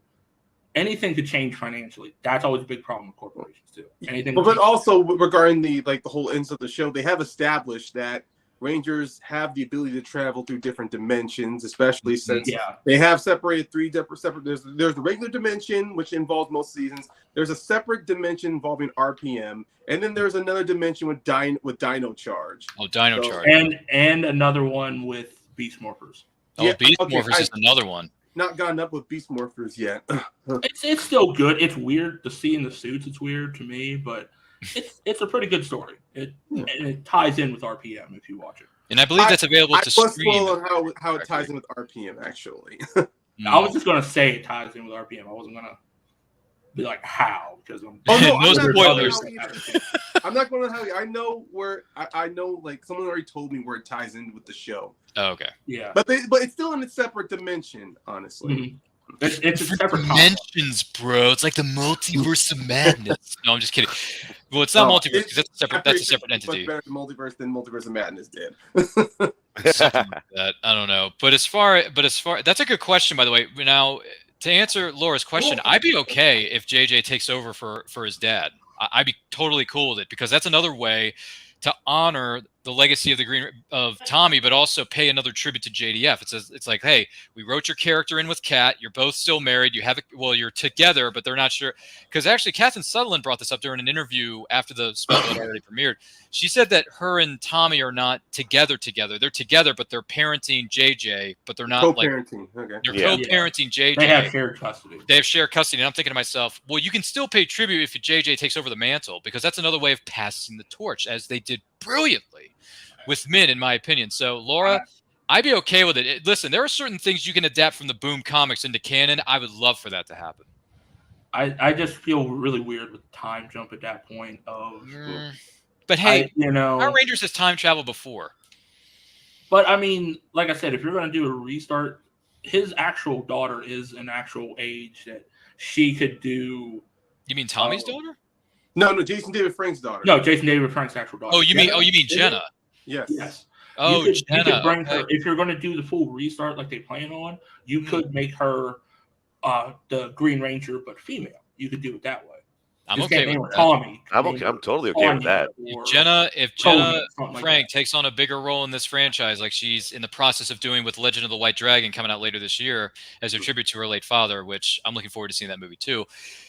But I'd be cool with it. We'll see what happens. But Gaeta, what do you? I think you kind of answered the question. If you haven't, please do, because my mind is all over the place. So do you think JJ is going to take over the mantle as the new Green Ranger to pay tribute to JDF / Tommy's character? And secondly, what do you hope to see from Power Rangers moving forward after this special? Well, this is a two-part question, and I know I answered the first part earlier, but for those who are just now joining, I'll repeat it just so they have an idea. I would like to see how Min's character transitions into growth. I would like to see JJ. I guess like I need to go back to the seasons to rewatch them because it's been so long, and I would like to see that, to see the next generation of Power Rangers from the previous one. So like, for example, Descendants. I know I'm going Disney a little bit, but like in a way, if you see like the villains' kids, then you have the Power Rangers kids. So if it transitions into their generational aspect of jumping into their kids' legacy, I think that would be pretty dope to see how it pays tribute like it did with Trini's character. And maybe it can do something for JDF's character and so on and so on. And someone I would have preferred to see back on set was the original Red Ranger and Kimberly. So it would have been interesting to see those original Power Rangers back on. But again, like you said, Ryan, the Red Ranger, they have it's a non-union. Yeah, that is true. Thanks for acknowledging which Ryan's actually the correct Ryan in this studio, aka me. You mean Gold Ranger? Yeah, no, the Gold Ranger don't count, even though the Gold Ranger is technically more powerful than the Red Ranger. Hey, if I had my Red Dragon shield like the Red Ranger did back in those episodes when Tommy passed it on to Jason, I could kick your tail. Make us get out. Yeah, it kind of sounds like your goal. It's kind of ooh. Yeah, Put show that that back up again. What was that? what was that product again? It was Saba. Yes. Oh, that's the legacy Bandai right there, Rocky. Bandai was making toys. That is beautiful. Yeah. Still in the box too. It's been taken out a few times to play. Yeah, you've played with it. Yeah. Oh, you totally have. Damn right, I played. Look at all the toys. It has been good to you, Lex. Anyway, that's a line from another DC special. But anyway, right. Let's see here. Gold Ranger, what do you hope to see from Power Rangers moving forward here, Ryan? Well, if this got the response and the reception that maybe they were hoping for with this, and there's opportunity they move on. I don't think another series, but if another special comes along, I would kind of like going off what Gata was talking about. I would love to see Kimberly and Jason to come back. I would love to have them be a part of this next special. Maybe moving on forward, we'll get to have Johnny Young Bosch have more of an active role as Adam. Yeah. You know, have them continue on. Maybe now that they know that Min is taking on this legacy, they come in to help train her as well. Since Jason and Kimberly knew Trini very well, those two could be an opportunity for them to be mentors. And if this is another one where they just can't foot around it to where they have to address Tommy, you know, the character of Tommy no longer around. And yeah, I do kind of like the idea to where they can do it can be another Ranger funeral, and then possibly craft a story around to where they are tired of seeing Rangers like losing Rangers now. And it could be, and it can open the door for Mighty Morphin to not only still be a kid show, but really get back up to what they were doing earlier on before it was taken over by Nickelodeon and Hassan, like Saban Nick, you know, like they were really trying their best to do more adult stories, more stories about growing up, because Power Rangers I love Power Rangers, how even though it was fun, they were always doing their best to be a coming of age story for kids becoming teenagers learning a bit more about responsibilities as adults. Because that's why I liked it when Power Rangers moved on. It wasn't because the bad guy was over. I mean, to be the bad guy and the mission's over, sometimes people had to grow and move on. And that's why I loved when New Rangers came in. So maybe with this opportunity, if they write a scene or a moment to show that Tommy is gone, it could be an opportunity where Billy can realize that him holding on to the past here with recreating the command center, with everything at Cranston Tech, for him to maybe decide he needs to do more with his mind and his technology than just recreate the command center and try to find Zordon again. Actually try to help Angel grow, become a protector of the city. Same with Zach. I mean, he was a congressman. Maybe he goes back in the field of Congress and tries to be more of a leader for the future, you know, like really focus on the original 5, well, now the original 4, and make them wonder what roles can they provide for the future. So then when new Rangers do come along, they know the future is well intact. And maybe this can be a hint of, you know, because in the SPD, they did hint that, you know, the Power Rangers from the past did help get the ball rolling for this future, but we can actually see it connect. My goodness, good points. That's a You know, great take. yeah, I was going to say you inspired Tim, the Toolman Taylor. I mean, TV Tim. I don't think so, Tim, to write down notes as you were speaking. So you've done quite well for yourself, Ryan Payne, considering the fact that you've been caught in the Matrix a couple times earlier in this broadcast. And for those of you just joining us, we are talking about Mighty Morphin Power Rangers Once and Always that just dropped on Netflix. Leave your thoughts in the comments section below if you're watching this live or on the replay. Thank you for being here, and do not forget to like and share this video with all of your fellow Power Ranger fans out there. Tim, did you have something written down on that piece of paper or whiteboard? I can wait till my turn. Trust me. Okay, we'll just it's carrying off the good Ryan. The good, yeah, that's me, right? Are you talking about me? You're talking about the other guy? I was going to say the one that had his own Zord of the giant pyramid, but yeah, the one with the gold staff. That's Ryan Payne, who's sitting in row number 2 here on the studio set. Don't gold staff the Ryan Payne right there. How dare you? He's got it. He's got the Gold Ranger staff, Rocky. He does. I don't. This is something that I do need in my collection. I just don't have it, so get off my lawn. Anyway, Rocky, considering the fact that you're late to the party and you're still in the process of doing your homework, which you should have done hours ago, do you hope to see anything moving forward with the Power Rangers series as a whole? So, from what I collected here, and for what I saw, you know, I believe me, I'm cramming as much as possible with reviews, with trailers, with everything that I've seen.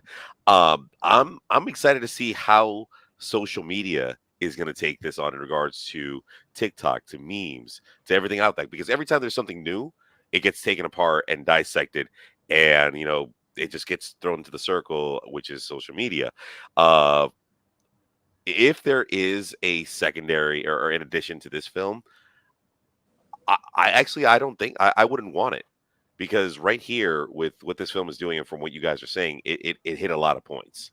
It had a great story, great cinematography, great fight choreography, and good story nonetheless.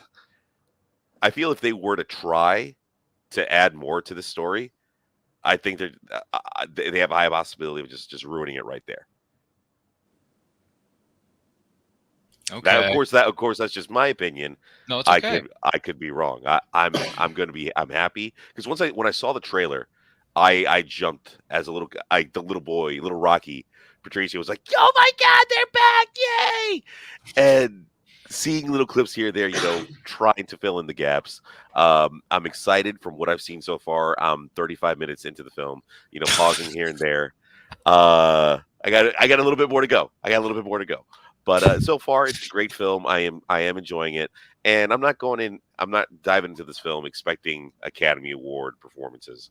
No, the Power Rangers were a huge part of my life growing up. I was raised by a single mom. I didn't have I didn't have a father figure, and when I went to MegaCon a few years ago, I saw Jason David Frank, and I went to. I think I've told the story before. On Nerd Culture, where during the JDF tribute show, yes, I gave him the question. I started breaking down because these characters, these actors, these roles, they were like the big brother. They were the big sister for people who didn't have that family, mental, emotional support, in their household. And Power Rangers played a huge role in our childhood development. And with that being said, no, don't add more to it. If it's great, leave it at that. Let's move on to the next one. That's fair. I can definitely see your point of view from that. So let's do a Beetleborgs movie. Yeah, forget Beetleborgs. Where's my VR Troopers sequel? Where's my VR Troopers movie, man? Seriously, Brad Hawkins is going to be a guest at Ranger Stop and Pop in Atlanta, Georgia this June, which, by the way, you can find out more information on that on social media. But where's my VR Troopers sequel, man? Give me my closure on VR Troopers. I want closure. I want Dark Heart. I want that. I want Beetleborgs. I don't know if I can see that as a movie. That's more like a 30-minute special that I can see. But VR Troopers could bring in some stories because they talked about for the longest time. And by the way, I'm going to answer the question here in just a moment. I could see PR and VR Troopers crossing over 100%. 100%. If not VR Troopers and Power Rangers crossing over, I can definitely see, and this is going to sound silly, I know, but hey, we're kids of the 90s. Bear with me. Green Mantis. What if VR Troopers crossed over with Superhuman Samurai Cyber Squad? How freaking awesome would that be? See, Tim just walked out. That's how excited Tim is about this crossover. That's never going to happen. But I'll tell you what, if that does ever happen, I will be the happiest person in the world. But anyway, to answer the question, what I hope to see from this, and we're talking about Mighty Morphin Power Rangers now, once and always, the 30th anniversary spectacular. I would love to see a sequel. I want to see Min taking up more of the mantle a little bit more. I want to see how she's going to grow into this role, because Aisha said to her at the very end, she's like, hey, the Yellow Ranger legacy is in very good hands. So that was basically her saying, I don't have to be the Yellow Ranger anymore. I don't have to do it. It's all you. It is all you. You can do what you want. Just do your mom proud, which I know you're going to do. So for me, I would like to see a sequel of Min potentially leading a new team of Rangers, whether it's the Power Rangers kids that take on their parents' mantle. That's fine. If not, because some Rangers may or may not have gotten married or may not have had kids, you can pass it on to new Rangers and new actors. New talent can be brought into the mix. And I would love for that to happen. If that is the case with the Mighty Morphin Power Rangers Once and Always sequel, if they don't do that, then I would like them have them do a special for the Zeo Rangers. Maybe something for some of the other seasons that may not have gotten that close. Maybe certain seasons that may not have gotten some areas of closure that they never got. I would like to see that happen. If people want to see a reunion of other Ranger teams, it is a possibility. You just got to go about it the right way. That's all I'm going to say. It also depends on the writing, too. The writing has to be very, very specific and very slick about how you're going to do it. And you got to do it with style, okay? Just do it with style. Okay. If they can do that, which I know they can do. And by the way, if they adapt anything from the comics, because I don't know if anyone has read some of these or not. And by the way, please visit your local comic shops because there are some great comics out there. If you read some of the Boom comics featuring the characters of Power Rangers, they have done some really good things with the comics. And I think there are areas of comics that they could adapt into live action if taken the right way and if presented the right way. That's all you got to do. But then again, If you're going to do it through the Power Rangers line of the Nickelodeon Hasbro ownership, that's going to be a bit tricky because they like to keep things family friendly, whereas the Boom comics are a bit darker. They are a bit darker, I'm not going to lie. But if there's a way to balance that, because they did a pretty good balancing act with this particular special of keeping it lighthearted, but also taking it a bit more seriously than they've had in anniversary specials in years past. I would love for that to happen. But then again, all we can do is speculate. Now, dare I ask the man who knows how to write a dissertation better than anyone in this studio, Tim, what do you hope to see from Power Rangers moving forward? Okay. I just want to do this real quick to go off of Ryan Payne. Here's how we can expand this out because we're in Flashpoint territory. Okay. Buckle up. Let's do this. Now, for those paying attention and new to this, this is called a timeline. This is the current timeline of Power Rangers. 1993 is where we start in the TV phrase. Now, we had our special in 2023. Billy, who's a crazy inventor, has created his own power chamber, his own alpha for every time a family dog has died. He created a new alpha. And now we have the newcomer. I hope I'm spelling this right. M-I-N-H, Min. Billy creates a time machine. And with Min, they go in time and restart a whole new alternate 1993. Now, they don't have to have a flying DeLorean. We already have the Rad Bug. We have the Rad Bug 3. And we can restart from there. But in all seriousness,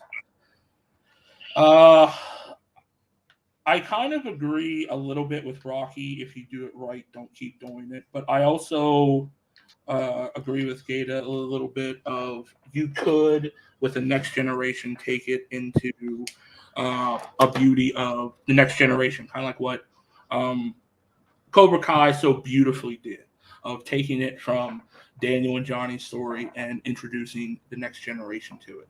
And you could do it in a sense there, but also at the same time, years ago when we had the roadmap laid out of after we maybe, I think at the end of Cosmic Fury, to restart everything.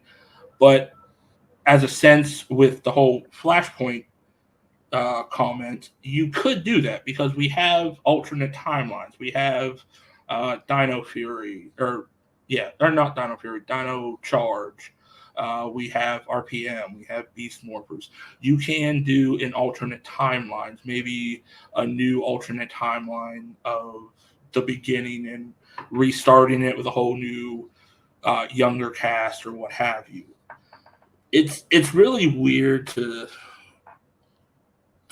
see what you would want to see because everyone is different. And like what Rocky said, with social media nowadays, everything goes into that field aspect. It's torn apart, memes. Everyone has that instant access to their opinion of it, their thoughts of it.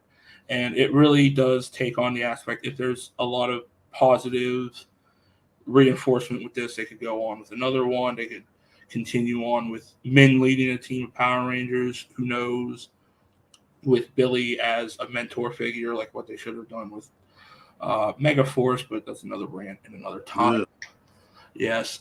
Instead of having weird, wacky scientists that you saw in the early 90s with the big hair, you could have had a Billy. But there's it's all going to depend on us, the people, what we thought of it. If there's a lot of positivity to it, they'll probably do another one because it's you want money, you want eyes on it. If that's what comes of it, they'll probably do more. Everything could change with it. If there's not so much where everyone's just like, okay, we're happy with this, don't do it again, they probably won't. It's really going to depend on us, how we think about it, our thoughts, our reactions, where we put our ideas with it. It's really going to depend on that. Do I personally want to see more? Maybe if it's like what Ryan said, the Red Ranger on this one, if it's a good story, because that's what sells anymore. It's a good story. If you have a good story, people will come and see it. You had a good story with Power Rangers, people will come and see it. You had a good story with Super Mario, the animated movie. People came and see it. It's close to making $1 billion. So if you have a good story, people will come and see it. It's about money, folks. It's, yes, they take our opinions into it, but it's about money. And if it makes them money, they'll keep doing it. As long as you do it right and don't disgrace a franchise, you'll be fine. But we'll see what the future comes. I have thought of plenty of ideas of how you could restart it if they do go with that, how you can continue it. I would have loved to see Zed back instead of Robo Rita, because Zed's already back and you could tie it in with your main timeline. But that, like I said, that just goes into nitpicking of. I mean, this is like 30, like you saw on your board. It is 30 years after the premiere. So, I mean, I would have loved seeing that too, but also it does make sense that it is Rita. And who knows, maybe if Billy tries to tap into the Z-Wave again, because they did tease that at the end, we could see a return of Zed. Yes. But I will say with the Z-Wave, though, the Z-Wave was supposed to wipe out all the evil, and then, right after we got Lost Galaxy, which, it must have been a short Z-Wave, have only been within so many light years, but that's also another thing of Power Rangers kicking science in the balls, and that's where my mind, because I was always a big Star Trek fan. I always loved science. I always loved the aspects of breaking it down. That's another nitpick, in my opinion, going into that. Make it so. No, I'm kidding. Yeah, you could, like what you said, Ryan, with the Z-Wave and explore more into it, but it's just going to depend on everybody's reaction going forward. And I'll end it there. No, wow, that's a great dissertation. Lord knows this easily could have been a 3-hour pay-per-view, but we're not going to make probably my last one. Content. No, it's fine. It's fine. I do want to take a moment here before I piggyback off of that. Wanda says a special of the Zeo Rangers and more MMPR with the next special. That's the idea that she had. She wants more about the Zeo Rangers and MMPR respectively. That's cool. Patricio Ciano, I wonder who that could be. Oh yeah, it's Rocky. With that being said, let's have a crossover Power Rangers Turbo and the Fast and the Furious franchise and just call it Fast Power. No. I mean, look, Aquaman is playing the villain in the new one, right, Rocky? I mean, Aquaman's playing the villain. So. Yeah. And Zordon gives Dominic Toretto a power coin. And by the way, boom. No. Yeah, and by the way, the fact that Jason Momoa is playing the bad guy, and he is hamming that up, man. He is hamming that roll up with lots of nachos and lots of cheese. But we like it anyway. But as far as what you were saying, though, Tim, makes sense. You got to be careful about how you do it. 100%. No question about it. But before I comment on that further, Gata is about to take another deep dive into the morphing grid, which means outside of the studio. So Gata, for you, any final thoughts? And number two is, where can the person watching or listening to this follow you on social media? Well, I'm on all social media platforms. Yes, you see my youngest one with me. And I actually added my slogan under my social media handle as a unique gift basket creator. You guys can find me on Instagram, TikTok, Facebook, YouTube, Pinterest. I think I covered all my bases, Twitter. And you just look up charm.celebrations on Instagram. TikTok is just straight charm celebrations. Facebook, charm celebrations. That's what everyone's starting to know me as. And yes, I can create a unique Power Rangers gift basket just to bring back the nostalgia, your favorite Power Ranger, your favorite color. Ryan, am I missing anything? Not to my knowledge. I don't think so. But listen, Gata, we want to take this opportunity to say thank you for being with us, and thank you for being a guest on this 30th anniversary spectacular of Mighty Morphin Power Rangers. One, always take it easy, give our best to the loved ones, because clearly the kids were having fun during the course of this anniversary spectacular. And we'll see you once again on the morphing grid. And in the meantime, may the power protect you, Gata. It's morphin time. Pterodactyl. I had to do that. You had to do it. Bye, guys. Have a good one, Gata. Thanks for being with us. Such a sweet person, such a wonderful superstar she is. Oh my goodness. That's like a perfect call out. That's perfect sign off. It is. It's a perfect call out. But responsibility calls. Responsibility. It's called parenthood. But I'm an adult. We're all adults here. Well, maybe not so much Rocky. But anyway, that's neither here nor there because he's late to the party with not doing his homework. But listen, as far as what I hope to, I mean, I honestly, This has been a great time. This has been a great 30th anniversary spectacular. I want to take this opportunity to thank each and every single one of our panelists for being with us. I want to thank you who are watching this, whether you are watching this live or if you're watching this on the replay. Thank you so much for being here. Don't forget to like, comment, share, subscribe, smash that notification bell so you get notified when new videos go up. But before we teleport out of here and move on to something else, Tim, where can the good people of the interwebs follow you on social media, my friend? And any final thoughts? Pretty much, I don't do the social media thing too much, so I just come on randomly onto here, onto some trivia battle stuff, and do that. But final thoughts. It was a good 30th anniversary special. What you expect to see. It was kind of like a perfect cutout of the feel of '93, with maybe some more darker aspects, with like the permanent death of a ranger, dealing with the aftermath.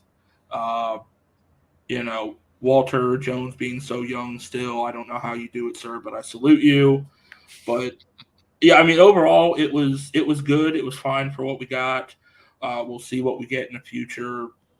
Anything could change with ideas for how they want to move forward. It all really just depends on what everyone's thoughts and money spending goes towards it. Rock on, man. Well, thank you, Tim, so much for being here. We do appreciate it. I will talk to you in a bit. The other Ryan, we're going to pull a Spider-Man. Hey, you. There's too many Spider-Mans in this room anyway. But Ryan Payne, the Gold Ranger, where can the good people, final thoughts, and where can the good people of the interwebs follow you on social media, Ryan?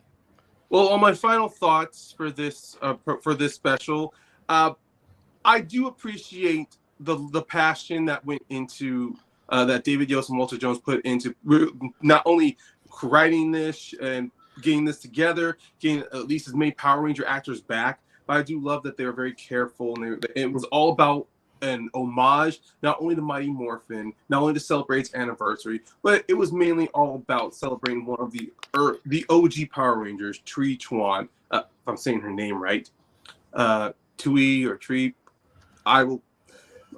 Pronunciation is not my best effort, but I will say, but as I continue to move on forward, I do love that one thing that it stayed true not only to the show and its anniversary, but also the themes of moving on, like growing up, understanding responsibility, and also what you do with that responsibility and power when it is in your hands.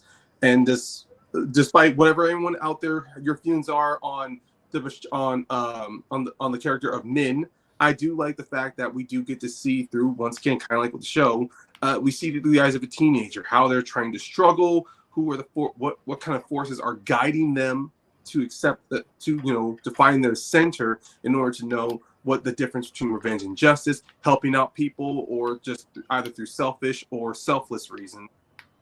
And my final thought is, if there is another one coming back, if they are going to make another one, I am definitely looking forward to it. I am not going to hold any judgments on it.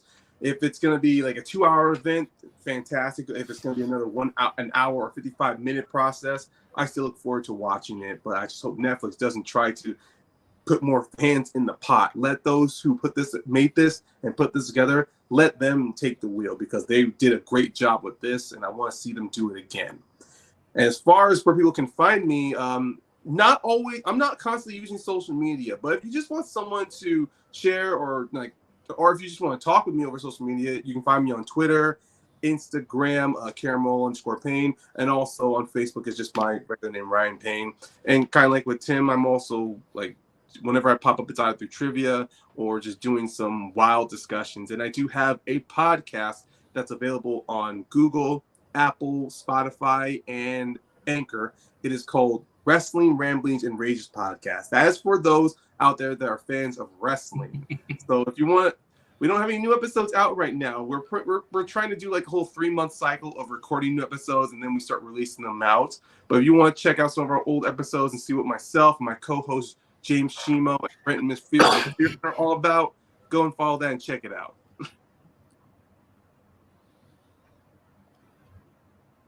Yep, that's what I got. Did we lose Red Ranger Ryan? No, I mean he switched on to you. I think we. No, I was going to say what I'm Yeah, sorry. I think it's your What I was turn going to now, say Rocky. was Ryan Payne. Thank you for being with us, Rocky. Even though you're still in the process of doing your homework, which you should have done hours ago, but whatever. That's neither here nor there. Thank you for being with us, Rocky. Now, final thoughts on this anniversary spectacular, if any. And number two is, where can the good people of the interwebs follow you on social media?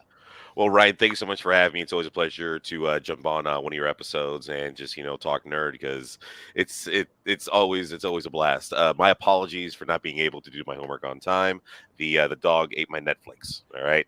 Uh, the fact that they're bringing back that they brought back some of the original Power Rangers, they focused on the original story from your guys' take. I'm excited to see to finish this film, which I'm at 44 minutes right now, almost there, almost there.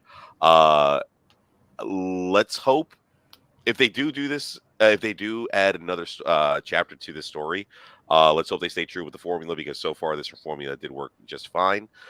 With that being said, let's see a live action Sam and Max freelance police Hollywood. All right, let's make that happen. Where the people can find me, go to withasideofchaos.com for all my social media, whether it's my podcast, With a Side of Chaos, Real Laughs on 104.1 every Monday through Thursday, beginning at 9 o'clock. The local events I host throughout the Orlando area, whether it's Taco Trivia Tuesday, Wednesday Trivia Open Mic Thursday, or Adult Bingo Friday, go to withasideofchaos.com for all my location events and content. Fantastic. Thank you so much for being here with us, kind sir. Greatly appreciate it. Once again, my name is Ryan of Nerd Culture. Follow me on Twitter and Instagram at RyanRPM5. Also, make sure you're following us on all forms of social media at It's Nerd Culture and on YouTube at Nerd Culture Channel. All those links can be found within the description of this video and all of our past videos, I should say. We got a lot of great things coming your way. Also, we are this close to hitting 1,000 subscribers on our YouTube channel. I want to take a moment here and say thank you to every single one of you. We have hit over 800 subscribers earlier this week. Thank you so much to everyone who has supported us since the very beginning. And for those who are just jumping on the train now, welcome. Thank you for being with us. Once we hit 1,000 subscribers, we're going to throw the biggest party that you've ever seen in your life. We're going to have returning guests. We're going to have special guests. We're also going to have special giveaways that we're going to have for you, our fans. So thank you from the bottom of our hearts. Thank you so much for helping us reach over 800 subscribers. We are getting so close to hitting 1,000, and we are very, very excited for when that does happen. We got some upcoming shows for you coming up very soon. I want to let you know we're going to be talking with Rob Multeri, who wrote the great indie comic book series known as Nightwolf, on Thursday night, April the 27th at 9 p.m. Eastern Time. Going to be reviewing issues 5 and 6. And what does the future hold for Nightwolf, written by Rob Multeri at lonewolfcomics.com. We'll find out more as it develops. And also, Star Wars Day is coming up, fellas. Yeah. So on Thursday night, May the 4th be with you, 8 p.m. Eastern Time. We're going to do a celebration of our own for Star Wars Day. Yes. The Force is going to be strong with each and every single one of us who are going to be on that panel. We're going to have some special guests joining us, so make sure you tune in for that. Also, I do have a surprise for everybody here, and I can't give you all the details. Of what I can tell you is that we're going to have a very, very special guest joining us here on this set, virtually, of course, Thursday, May 11th, 8 p.m. Eastern Time. It is a special guest who may or may not have a connection to maybe this show, maybe one of our other shows, maybe another fandom. I'm not sure. You got to tune in on Thursday, May the 11th to find out. More details will be released as it gets closer to Thursday night, May the 11th. So stay tuned to our social medias because we're very excited to have this very special guest joining us for an episode of And I Quote. Oh boy, is it going to be a lot of fun. But in the meantime, thank you all for being here. Stay healthy, stay strong, stay safe. Also, we want to take a moment to pay tribute to the late, great Twee Trang and Jason David Frank. We invite you to join us in a moment of silence. And at the conclusion of that moment of silence, we're going to take another trip down memory lane. So please join us for a moment of silence for the not only the great show that MMPR once and always was, but also for the late, great Twee Trang and Jason David Frank.